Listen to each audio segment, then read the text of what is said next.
everybody. Welcome back to our midweek devotion where we stop what we're doing a little bit and I offer some words of grace. Thanks for joining us. I'm Will. I'm the senior pastor here for Fulton First Christian Church. And let's just get into it. We're in a spooky season as we grow ever closer to Halloween. This time of year is the time where it's fun that communities get to dress up together, be silly, and share candy, an act of extreme and abundant grace. You just get candy when you ring a doorbell. That's why I'll always be pro Halloween, even if I'm not a big decoration guy. Our world always will need more grace. It's also that time of year where I manufacture a little fear for myself. I'm talking about scary movies. I watch one scary movie, one horror movie a year. It's around this time. That's it. Only one. I want to feel some of that artificial fear and then put it away. Even that much usually drives me to have a nightmare or two. To say I have an overactive imagination would be spot on, if not a bit underselling. Because the fact of the matter is I don't really like to be afraid.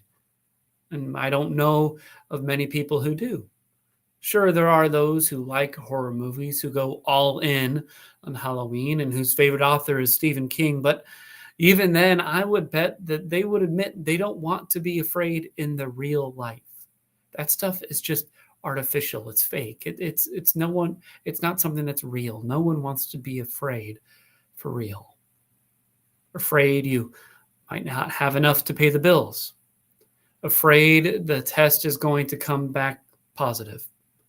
Afraid your daughter won't pick up the phone this time. Afraid he went to the bar before coming home. Afraid you didn't study enough. Afraid all you've given up is for naught. No one wants to feel that way. And when we do feel afraid, we're liable to do all sorts of out of character things.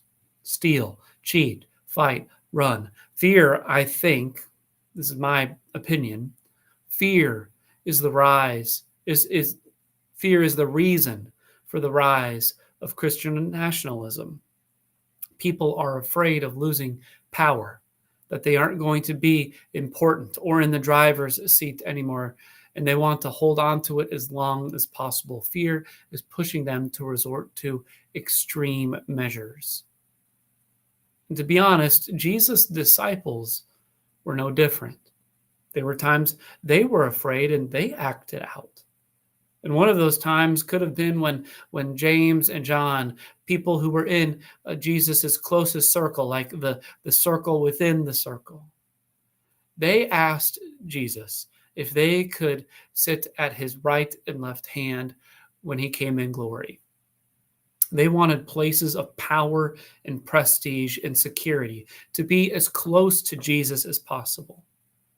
And their request comes right on the heels of Jesus' last prediction of his death. He tells all his disciples what's going to happen to him when he gets to Jerusalem. They're walking on the way, they're on the road, and he gives them one last picture into what's coming.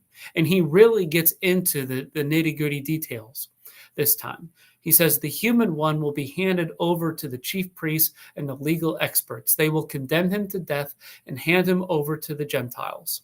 And this is the really scary part. They will ridicule him, spit on him, torture him, and kill him.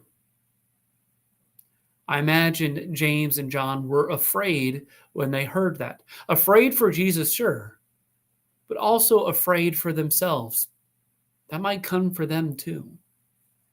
So they try to satisfy and pacify their fear by asking Jesus to put them in places of power.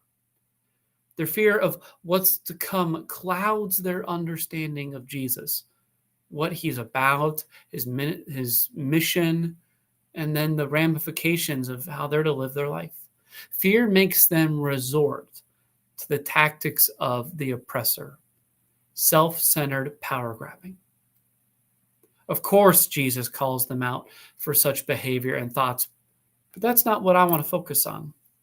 I want to focus on the grace of Jesus to continue to have James and John in his circle of disciples, both now and after the resurrection. This was the third time Jesus predicted his suffering, death, and resurrection, and James and John still don't seem to grasp the effects. They don't get that it changes how we live and move in the world. They don't get it shifts our values from being top down to bottom up. They don't get how it pivots us from being me-centered to you-centered. And still, Jesus clings to them. Still, he loves them. Still, he dies for them. Their fear is not a barrier to Jesus' grace and mercy. Instead, their fear is a barrier to them living that grace and mercy out now for the sake of others. Fear is a feeling we can't avoid. James and John couldn't avoid it. We can't avoid it. We who follow Jesus are going to be afraid from time to time. It will come for us no matter the season. We can't control that. What we can control, the Lord willing, is how we respond. Will we allow fear to distract us from Jesus' grace and mercy, not just from us, but for others too? Will we allow it to distract us from being faithful? I think that's the question this holiday, this Halloween season.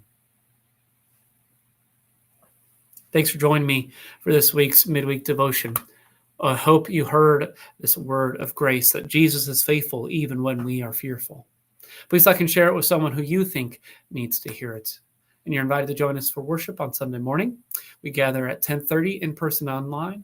But if not, our benediction is the same as always. God be with you